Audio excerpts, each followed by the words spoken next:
जय हिंद। हर घर खेल अभियान 78 स्कूल का ये 7वां स्कूल है और इस स्कूल का नाम राजकीय बुनियादी विद्यालय सरारा है। इस स्कूल में मैं पहली भी आया था, जो कि मेरा छठा स्कूल था। और दूसरी बार आने का रीज़न ये है कि मैं अभी जो मेरे साथ आपको बच्चे दिख रहे हैं, ये 12वीं कक्षा तक के भी छात्र हैं और उस टाइम सिर्फ 5वीं कक्षा तक के छात्र थे। और जब मैं उस दिन आया था तो यहाँ के टीचरों ने मुझसे बोला था कि आप 12वीं कक्षा तक के छात्रों के साथ भी कुछ टाइम स्पेंड कीजिए।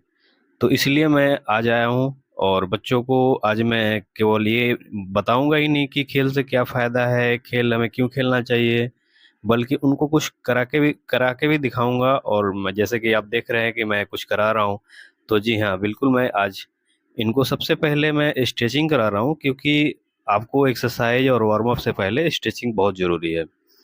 धीरे धीरे करके मैं बच्चों को स्ट्रेचिंग कराता गया। अब मैं धीरे धीरे करके जैसे हाथों का स्ट्रेचिंग कराया, फिर पैरों का, क्योंकि स्ट्रेचिंग करने से हमारे पैरों बॉडी का जॉइंट्स खुल जाता है।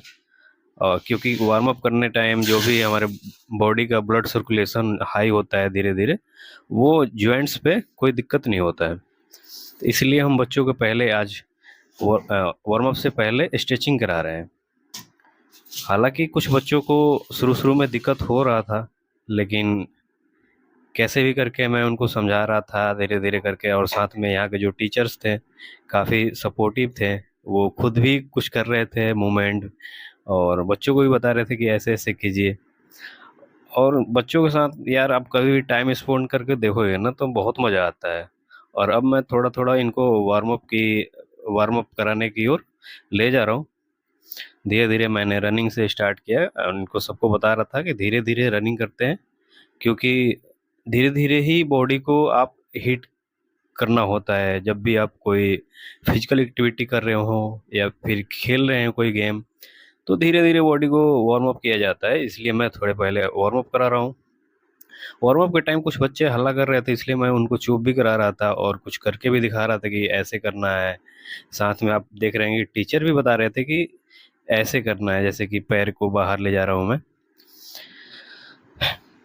तो और इस स्कूल के बारे में बताऊं कि बहुत सारे बच्चे हैं यहाँ पे, जो कि मतलब बच्चों के साथ इस फिर पहले जैसे मैं बताया आपको, टाइम स्पेंड करके ऐसा लगता है कि आप बचपन वाले दिन जी रहे हैं।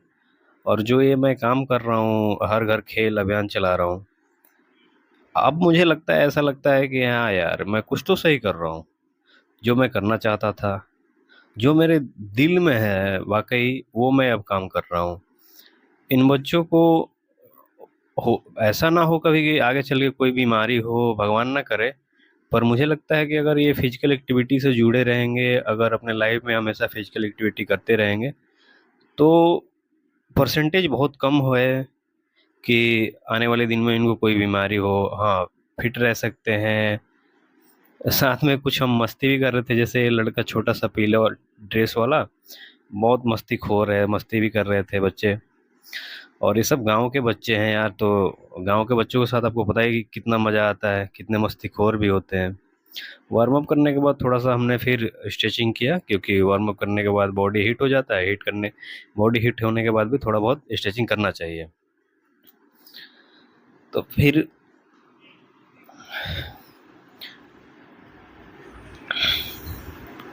और गाँव के स्कूलों का खूबी ये है ना कि आप हमेशा मतलब नेचर के साथ जुड़े रहते हैं।